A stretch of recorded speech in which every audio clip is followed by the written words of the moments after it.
ये हमारा इस बार का नोटिफिकेशन है। HCS का जो एग्जाम डिक्लेयर किया है सरकार ने, तो आप इसमें देख सकते हो कि इसमें टोटल 156 सीट्स हैं, जिसमें से 83 जो हैं वो जनरल कैटेगरी की सीट्स हैं। ठीक है ना। तो ऐसा, और इससे पहले ये एग्जाम आया था, आपको पता होगा कि लास्ट ईयर या लास्ट टू लास्ट ईयर जो है इसका नोटिफिकेशन आया 2018 के अंदर, इसका नोटिफिकेशन आया था लास्ट। उससे पहले 2014 के अंदर आया था, लास्ट नोटिफिकेशन 2018 के अंदर आया था, और 19 के लास्ट में जाकर उसका जो है फाइनल रिजल्ट आया था। ठीक है ना, 2019 के लास्ट में और 2020 की स्टार्टिंग में। तो एकदम से सरकार ने विद इन 1 ईयर दोबारा से नोटिफिकेशन निकाला है। ठीक है, तो बड़ी अच्छी बात है। पहले तो 5-5 4-4 साल लगने के बाद निकालते थे, तो इस बार जल्दी टाइम से निकाल दिया, और सीटें भी अच्छी हैं, 156 सीट्स हैं। पिछले वाले नोटिफिकेशन में जो अभी सरकार ने रिसेंटली करा है 2020 में, उसमें 166 सीट्स थी, तो ज्यादा कोई डिफरेंस भी नहीं है। तो मतलब हम लोगों के लिए अच्छी बात है ये। ठीक है ना। और कौन कौन सी पोजीशंस होती हैं इसमें आप देख सकते हो कि सबसे जो टॉप क्रीम लेवल है वो है HCS एग्जीक्यूटिव ब्रांच चीज है। ठीक है, जिसमें 48 सीट्स हैं। DSP है, 7 सीटें इसमें हैं। ठीक है, ETO मतलब एक्साइज डिपार्टमेंट हो गया, क्लास A तहसीलदार हो गया, AETO, ठीक है, असिस्टेंट एक्साइज टैक्सेशन ऑफिसर। तो ये सारी की सारी पोस्ट जो है, मतलब all these posts are of cream level, top level. ठीक है, तो हरियाणा स्टेट के अंदर। तो if you people are preparing for UPSC, ठीक है ना, you must prepare for this also, right. तो ऐसा, और एलिजिबिलिटी कंडीशन क्या है? एलिजिबिलिटी कंडीशन है टिल 42 ईयर्स ऑफ एज। तो आपको मतलब सिंपल सी बात है, तो बहुत ज्यादा लोगों को चांस मिलेगा, तो उसमें कंपटीशन थोड़ा सा बढ़ जाता है। ठीक है, लेकिन ये भी देखा गया है कि जो बच्चा out of syllabus, out of touch चला जाता है, वो उतनी ज्यादा तैयारी नहीं कर पाता। तो यंगस्टर्स के लिए फिर भी एक मौका रहता है, जबकि 32 ईयर्स किस में रहता है? 32 ईयर्स ही रहता है ना उसमें। UPSC में 32 ईयर्स है, लेकिन इसमें कितना है? HCS में 42 ईयर्स है। तो ये एक अच्छी बात है। ठीक है ना। तो ऐसा, अब हम लोग थोड़ा सा डिस्कस कर लेते हैं कि इसका एग्जाम पैटर्न कैसा होता है। ठीक है, ये बहुत इंपॉर्टेंट है। एग्जाम पैटर्न जो है HCS का, बड़े ध्यान से सुनने वाली बात है कि सबसे पहले रहेगा prelims exam, preliminary exam, prelims. Prelims के अंदर 2 पेपर होंगे। ठीक है ना, एक होगा GS का और एक होगा एप्टीट्यूड का। एप्टीट्यूड का मतलब जिसके अंदर आपका मैथ्स, रीजनिंग, ये सब चीजें होंगी। ठीक है ना। और GS के अंदर क्या होगा? GS के अंदर होगा आपका history, history of India, history of the world भी हो सकता है, geography, world geography, political system, economy, science and technology. Science and technology के अंदर जो लेटेस्ट करंट डेवलपमेंट्स चल रही हैं साइंस की, वो भी इंक्लूडेड हो सकती हैं। फिजिक्स, केमिस्ट्री और बायोलॉजी भी इंक्लूड हो सकता है। ठीक है ना। आर्ट एंड कल्चर, इन्वायरमेंट और करंट अफेयर्स। और इन सबसे मतलब सबसे इम्पोर्टेंट जो पोर्शन है वो है हरियाणा जीके। यही सारी चीजें, जैसे हरियाणा की पॉलिटी, हरियाणा का एडमिनिस्ट्रेटिव स्ट्रक्चर, हरियाणा में reverse, canals, geography, culture, tradition, और हरियाणा के करंट अफेयर्स, ये एक बड़ा हिस्सा रहता है।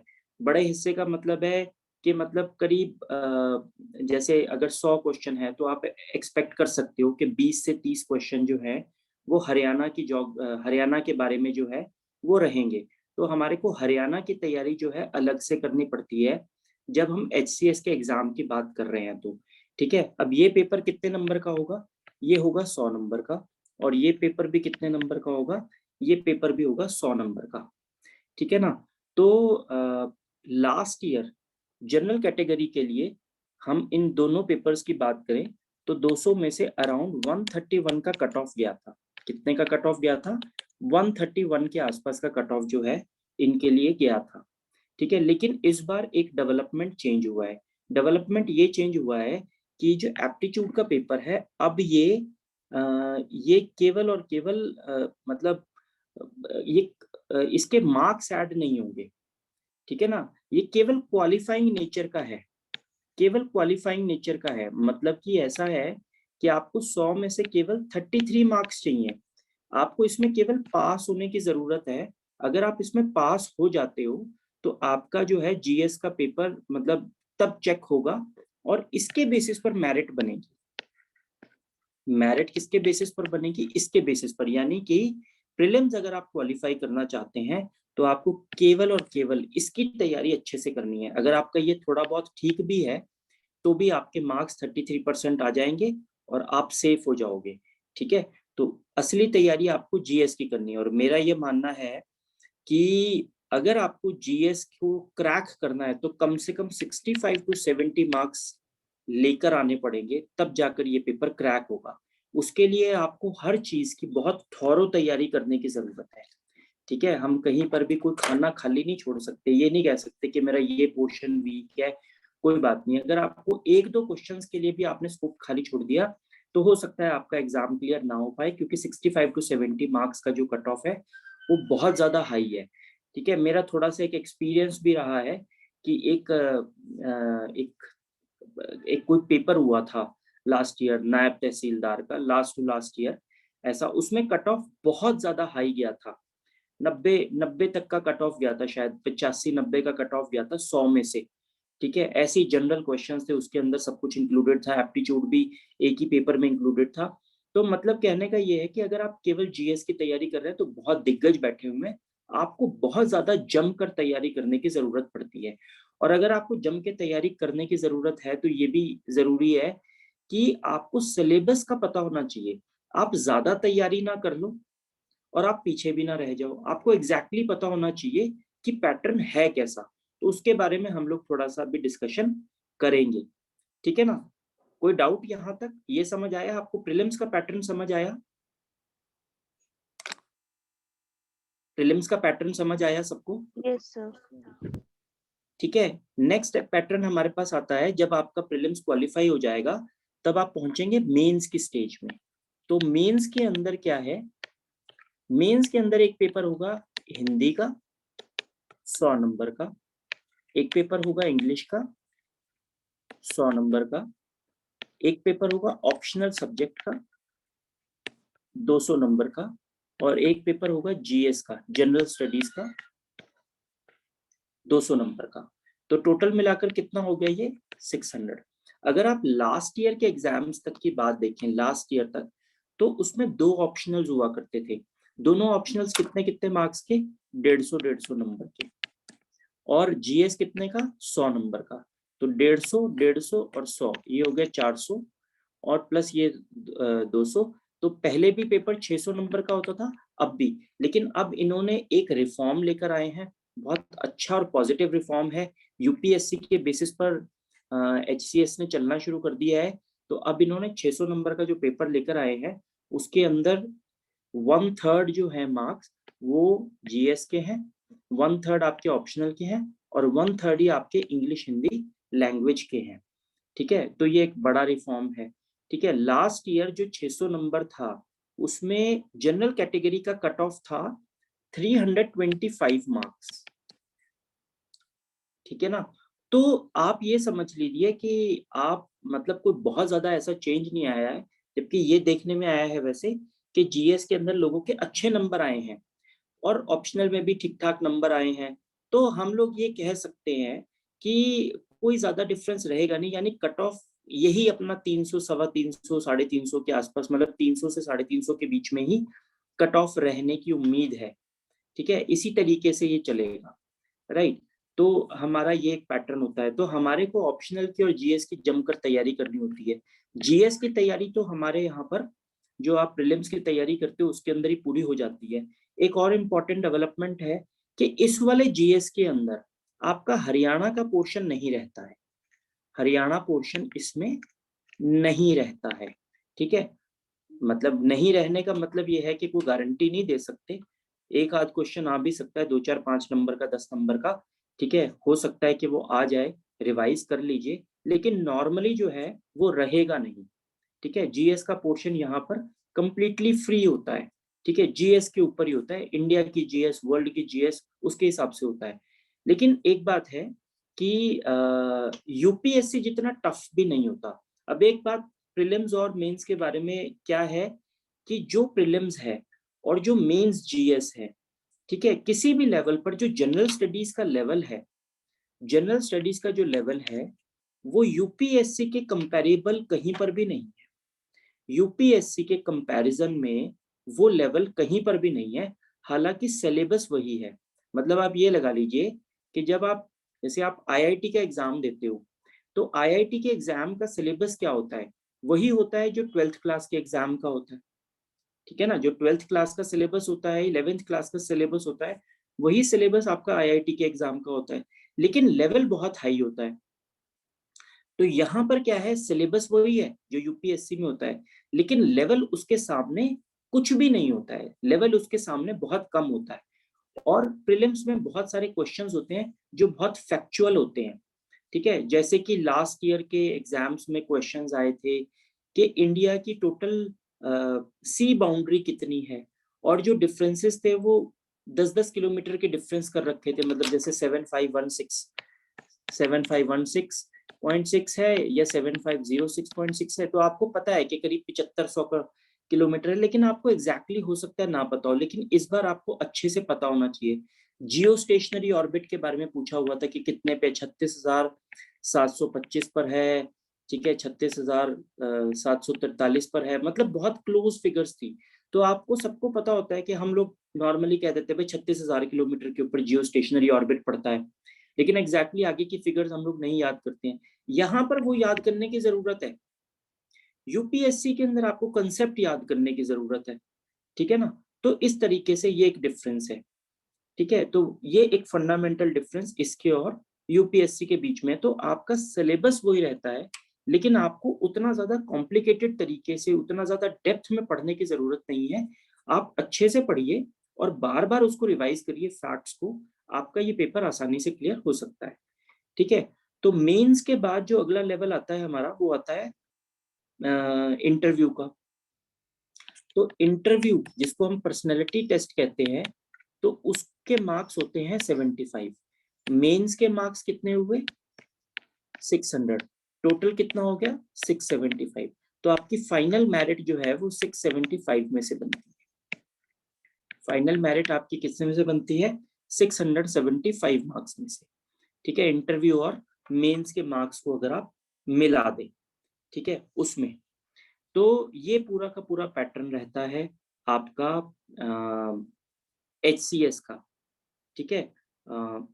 कट ऑफ जो है मेंस की और प्री की और फाइनल जो है, मतलब डिफरेंसेस मैंने आपको बता दिए कि प्री के अंदर क्या रहेगा, 65 to 70 का कट ऑफ रहने की उम्मीद है, और बाकी जो कट ऑफ्स हैं वो लगभग सेम रहेंगे।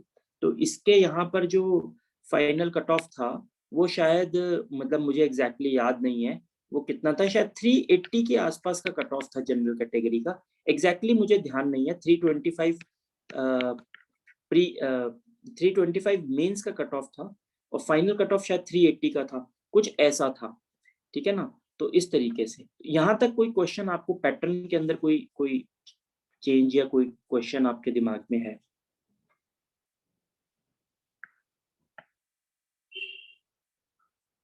ओके, सिलेबस मैंने आपको बता दिया। प्रीलिम्स में जो है एक एक्स्ट्रा चीज आती है, वो है हरियाणा जीके, ठीक है। मेंस के अंदर ये चीज नहीं रहती है, ठीक है। और कौन कौन से टॉपिक्स हैं वो भी मैंने आपको बता दिए, सारी की सारी। History, geography, pol science, economy, science and technology, environment, art and culture, current affairs, ये सब इंक्लूडेड है प्रीलिम्स में। और दूसरी बात, प्रीलिम्स के करंट अफेयर्स भी आपको यूपीएससी के करंट अफेयर्स की तरह प्रिपेयर नहीं करने होते हैं, ठीक है। यूपीएससी के करंट अफेयर्स के अंदर जैसे कोई बिल आया, तो आप उसके प्रोविजंस भी याद करते हो क्योंकि एग्जाम में आ सकते हैं, लेकिन यहाँ पर प्रीलिम्स के अंदर आपको उसके प्रोविजंस याद करने की जरूरत नहीं है। आप केवल उसका ओवरव्यू याद कर सकते हो कि हाँ भाई ये ओवरव्यू है, ये इसका क्या मतलब है, ठीक है, ऐसा। तो ये पूरा का पूरा पैटर्न रहेगा। अच्छा, मैं प्लान कर रहा हूँ कि आप लोगों का बैच शुरू करा जाए। आप में से भी एक दो बच्चों के फोन आए, ठीक है ना, तो मैं ऑलरेडी प्लान कर रहा था। तो मैं प्लान कर रहा हूँ आप लोगों का बैच शुरू करने का HCS का, ठीक है। और टाइमिंग और जो टाइम रहेगा आपका वो यही रहेगा 7:30 to 8:30 का, ठीक है। आपका टाइम क्या रहेगा? यही 7:30 to 8:30 AM। अब आप कहेंगे कि क्या इतने कम टाइम के अंदर प्रिपरेशन हो जाएगी? ये देखिए, जो एग्जाम की डेट्स आई हैं वो आई हैं, प्रीलिम्स के लिए जो डेट आई है वो है मई या जून। लेकिन मेरा एक्सपीरियंस ये कहता है कि ये लोग अगस्त से पहले एग्जाम नहीं करवा पाएंगे। ये लोग अगस्त से पहले एग्जाम नहीं करवा सकते, नहीं कंडक्ट करवा पाएंगे, ऐसा मुझे लगता है। मई जून कहने की बात है, ठीक है ना? तो अगस्त तक हम अच्छे से प्रिपेयर कर सकते हैं। कारण ये है कि अगर मैं टाइम बढ़ा देता हूँ या हम लोग ज्यादा इंटेंसिव होकर तैयारी करते हैं, तो हम लोग कई बार मई जून के चक्कर में पहले ही तैयारी पूरी कर लेते हैं, भाग दौड़ सी लगी रहती है। भाग दौड़ हम फाइनल डेट आने के बाद भी कर सकते हैं। फॉर एग्जाम्पल, कम से कम 25 डेज पहले जो है आपको पता लग जाता है कि एग्जाम की डेट क्या आ गई है, तो हम अपनी आराम से तैयारी शुरू करते हैं और हम लोग हर वीक अपना टेस्ट रखेंगे जैसा हम लोग करते हैं। और क्योंकि इसका सिलेबस बहुत ज्यादा इंटेंसिव नहीं है, तो ऐसा नहीं है कि हम लोग अगस्त के हिसाब से चलेंगे। मैं आपको 31 जून तक मैं आपको ये जो सिलेबस है ये पूरा का पूरा फिनिश करवा दूंगा। सारा सिलेबस प्रीलिम्स का फिनिश हो जाएगा, ठीक है? कब तक? 31 जून तक, राइट? तो 31 जून अगर होता है तो 30 जून होता है, April is 30, May is 31, June is 30। जून 30 तक हम लोग ये सिलेबस कंप्लीट कर लेंगे, ठीक है? इंक्लूडिंग एंटायर हरियाणा जी के, सारी की सारी हरियाणा जी के, और सारा का सारा सिलेबस जो है हिस्ट्री पॉल साइंस सारा का सारा मिलाकर जो है हम लोग इसको कंप्लीट कर लेंगे 30 जून तक, ठीक है? ऐसा। और फिर हम लोग एग्जाम की वेट कर लेंगे, ठीक है? मई जून मतलब जून का भी अगर अपने शेड्यूल पर भी रहें तो भी ये जून से पहले एग्जाम नहीं कंडक्ट करवा पाएंगे, ठीक है? ऐसा मुझे लगता है। तो हमारा यही टाइमिंग चलता रहेगा। और दूसरा फायदा हमारे को ये है कि जब मैंने पहले तैयारी करवाई थी तब भी ऐसा ही था। मतलब अगस्त के आसपास कहीं नोटिफिकेशन आया था, सितंबर में बैच शुरू हुआ था, नवंबर दिसंबर तक मैंने तैयारी पूरी करवा दी थी 2.5-2.5 घंटे का बैच लेकर, ठीक है? और उसके बाद बच्चे खाली बैठ गए थे 3 महीने।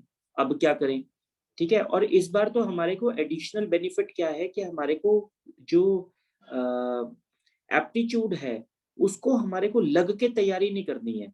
क्यों? क्योंकि लास्ट ईयर जो 131 का कट ऑफ था उसमें से 60% जो आपके स्कोर्स थे, ज्यादातर लोगों के 60% स्कोर्स तो आपके एप्टीट्यूड में आए थे।